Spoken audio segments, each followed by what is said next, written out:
remember how a week ago I made a video essay about how amazing the sequel trilogy is and just how incredibly well made they are?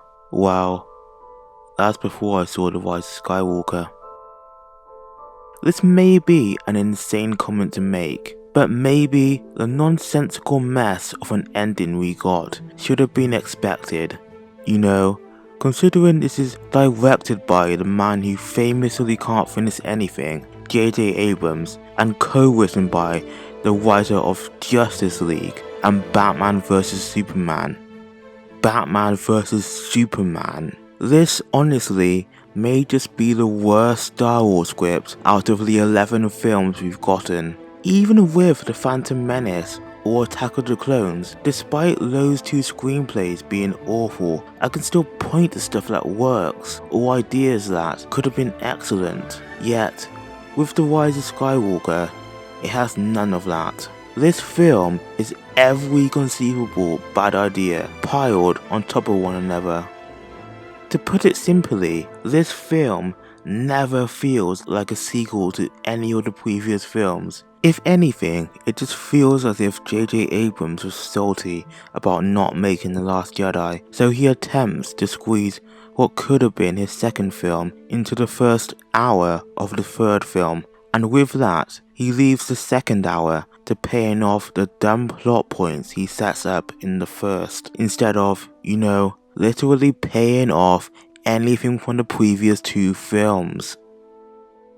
I mean, I guess this film would work if you're down with the one major thing that happens during the first act. I mean, if you are, then you'll most likely enjoy this film, but if, like me, you just can't get behind said thing, then you'll most likely dislike this film. Yeah, so this one major thing I'm talking about is, of course, Rey being Palpatine. I'm just pausing for laughter. This plot point seems, if anything, like a half-assed attempt to make fans who dislike The Last Jedi happy, but if anything, it's the type of thing a child smashing their action figures together would have come up with. Now, this idea of Palpatine having a child who then has Rey, making Rey his granddaughter, is not a terrible idea. It could have been an interesting thing, as it could have been a way of the Emperor having a second go at becoming a Sith Lord after Anakin went back to the light. Now, I say this could all work if the foundations were there throughout the other films, but to put it simply, they're not. It's never mentioned, to my knowledge, that Palpatine has a child in the original 6 films, and Palpatine is literally never hinted at in any of these new films. So when it's revealed out of nowhere that Rey is secretly his grandchild in the 9th film of your 9-film series, it comes completely out of left field and feels underdeveloped and undercooked, therefore making me lack any ability to care. And also, it actively completely goes against every aspect of The Last Jedi, which, love it or hate it, is a part of this trilogy. So just ignoring one of its biggest plot points so you can somehow shoehorn the Emperor back into this series as a way to appease internet trolls is fucking ridiculous. Rey being a nobody is interesting and was a great way to take the franchise, and I know this Palpatine revelation doesn't really change her because she still grew up alone, but ultimately it just feels cheap and like this franchise doesn't have the balls to commit to anything it sets up, which, if anything, is incredibly pathetic. This film generally has a problem with lacking the balls to commit to anything. You think Chewie is dead? Just kidding. You think 3PO has been reset? Just kidding. You think Rey is dead? Just kidding. You think you saw Rey murder Ben Solo? Just kidding. She magically heals him because reasons. If JJ had committed to at least one of these things, it might have given the film some weight, but How do you expect me to invest myself to your story if you're gonna pull the rug from under me every time you put it there? I don't gel with how Kylo Ren was written in this film. Maybe that's because I watched The Last Jedi right before watching this, so I was still living off that high a little bit.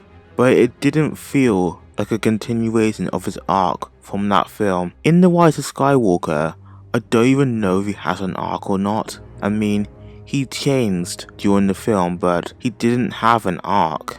Let me explain. When JJ Abrams writes Kylo, I don't feel his conflict. I don't feel his pull between the dark and the light. It always feels like JJ is simply paying lip service to this aspect of the character through some cliche dialogue scenes with Han, yet Rian Johnson makes Kylo's conflict an active characterization, constantly making him choose between the dark and the light, and thereby he's far more interesting to watch with Rian at the helm.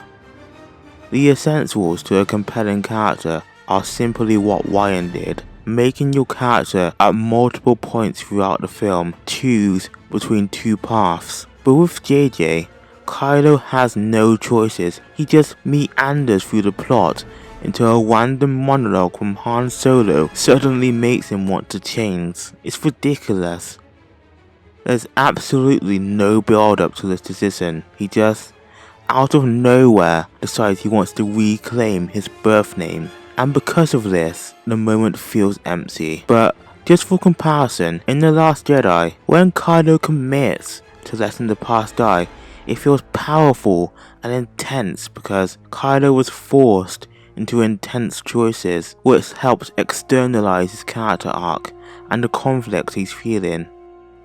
If anything, I feel as if The Rise of Skywalker is the biggest disappointment in my film-loving life. It's the most watered down, commercialized version of Star Wars imaginable. I've always enjoyed JJ Abrams as a filmmaker, but this film has only made his worst attributes more evident. He's overly sentimental and focuses way too heavily on reminding you of the thing you love without any substance beyond that. The fact that Disney got scared of the backlash which arose from angry internet trolls is on some level predictable, but at the same time possibly the most terrifying idea imaginable.